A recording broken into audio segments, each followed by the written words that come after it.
واعبدوا الله ولا تشركوا به شيئا.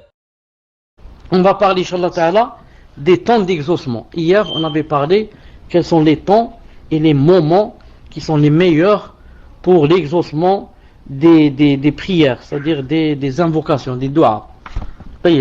Donc il a cité ici, il a dit le dernier tiers de la nuit, au moment de l'appel à la prière. Ensuite, entre l'appel à la prière, l'iqama. Après les prières obligatoires. Et la dernière heure après Salat al-Asr. J'ai ajouté aussi de l'eau de Zamzam lorsque la pluie tombe. Lorsque les rangs des croyants et des non-croyants se joignent pendant la bataille. Et quand la personne est prosternée, et quand il entend le choc, et celui qui est quoi? Celui à qui on a fait du tort, quelqu'un à qui on a fait du tort, même le hadith a dit, il a dit même s'il est pervers, et dans une autre formulation authentique, il a dit même s'il est kafir, même s'il est mécréant, et qu'il demande à Allah subhanahu wa ta'ala d'éloigner de lui l'injustice, voilà, l'opprimé, et il demande à Allah ta'ala, même si c'est un musulman, qui lèse et fait du mal à un mécréant, et que le mécréant demande à Allah ta'ala de lui donner son droit, Allah subhanahu wa ta'ala se venge. Et aussi lorsque la personne se réveille la nuit après avoir dormi, elle ne trouve plus le sommeil, et si elle dit la ilaha illallah, Allahu akbar wa la hawla wa la quwwata illa billah, ensuite il a dit alayhi salatu salam, il a dit si cette personne prie, sa prière sera acceptée. Si elle fait des invocations, ces invocations seront acceptées.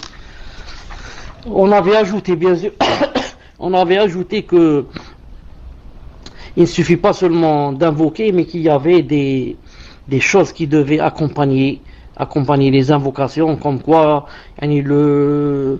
l'humilité du cœur, le recueillement, se jeter devant la porte d'Allah subhanahu wa ta'ala en montrant qu'on vaut rien, qu'on n'est rien. On avait cité aussi que on ne devait pas être distrait, le cœur ne devrait pas être distrait. Et on avait cité encore, si j'ai une bonne mémoire, qu'est-ce qu'on avait cité encore parmi ces choses demandées. Et on avait dit, ce serait mieux encore si les prières qu'on a choisies, les invocations, si elles ont été dites, ou alors elles ont été recommandées par le prophète sallallahu alayhi wa sallam. Ce serait encore mieux et mieux. Maintenant, parmi celles-ci, parmi les invocations qui correspondent aux invocations dont le prophète alayhi wa sallam a informé qu'elles étaient sources ou qu'elles comportaient le nom suprême d'Allah azza wa jal, parmi celles-ci. Alors, ce qu'on rapporte dans Sunan, d'après Abdullah ibn Burayda, que Allah Ta'ala l'agrée, d'après son père, que le messager, que la paix d'Allah azza wa jal soit sur lui, entendit un homme dire, oh Allah, je te demande par le fait que j'atteste que tu es Allah, nulle divinité digne d'adoration en dehors de toi, l'unique, celui qui se dispense de toutes choses, celui qui n'a jamais enfanté, et n'a pas été enfanté, et qui n'a aucun semblable. Alors le prophète, quand il a entendu dire ainsi, il a dit, il a invoqué Allah par son nom suprême, par lequel il accorde si on lui demande par lui, et exauce si on l'invoque par lui. Et dans une autre formulation, il a dit, tu as invoqué Allah par son nom suprême. Ce hadith est authentique et se trouve dans Sahih Targhib, numéro 1650. On rapporte également de Anas ibn Malik, radiyallahu ta'ala anhu. Voilà. Donc, on rapporte également par Anas ibn Malik qu'il était assis avec le messager sallallahu alayhi wa sallam. Je demande seulement à la sœur, si elle ne sait pas encore, Inch'Allah ta'ala, de me suivre et de ne jamais afficher quelque chose avant que je la dise. Barakallahu fik. Taïb. On rapporte également de Anas ibn Malik, radiyallahu ta'ala anhu, qu'il était assis avec le messager sallallahu alayhi wa sallam alors qu'un homme accomplissait la prière. Puis celui-ci invoqua en disant: Ô Allah, je te demande, par le fait que la louange t'appartienne, nulle divinité digne d'adoration en dehors de toi. Tu es le bienfaiteur, créateur des cieux et de la terre. Ô, digne de glorification et de munificence. Ô toi le vivant, le souverain absolu. Alors le prophète al-Islam a dit: il a invoqué Allah par son nom suprême, par lequel il accorde si on lui demande par lui et exauce si on l'invoque par lui.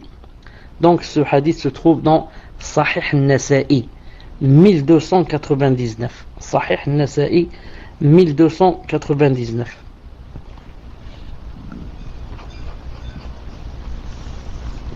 J'attends la sœur qu'elle affiche,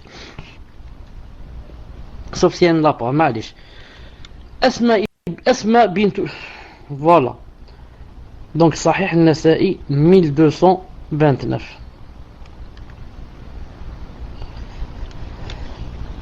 Alhamdulillah.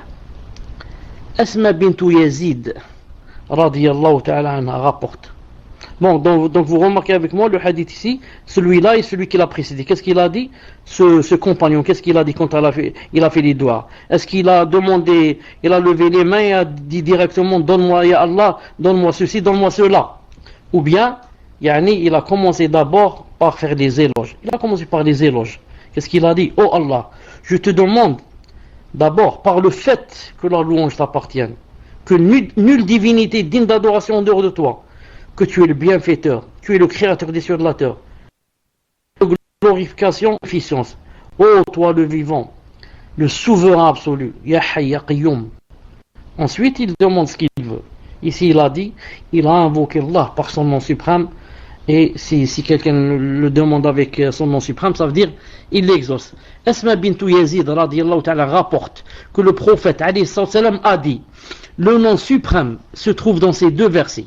Il a cité le premier verset: Wa ilahukum ilahu wahid, la ilaha illa huwa ar-Rahman ar-Rahim, 163, sourate al-Baqarah.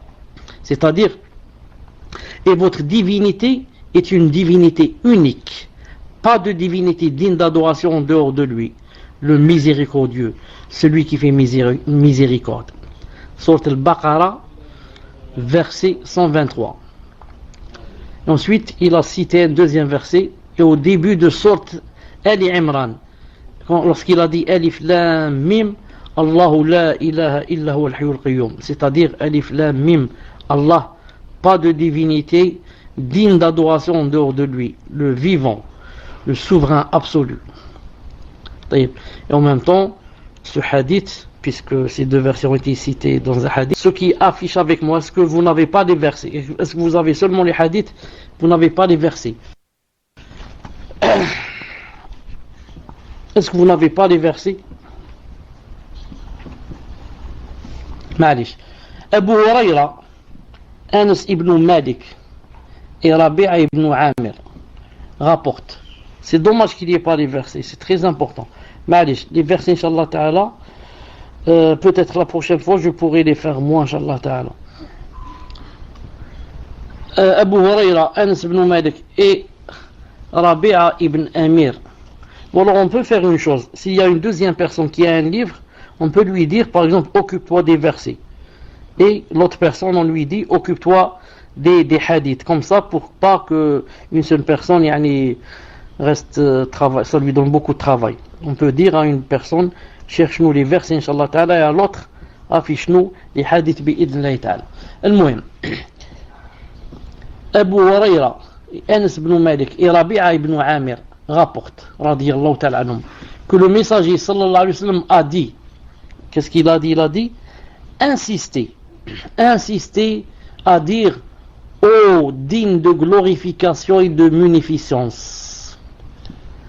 Ce hadith se trouve dans Sahih al-Jami' 1250. C'est-à-dire, attachez-vous à cette formulation et prononcez-la continuellement. Ya Dhal Jalal wal Ikram en arabe. Ya Dhal Jalal wal Ikram. Et alhamdoulilah, comme disent les savants, que celui qui n'a pas l'arabe peut faire les formulations en français.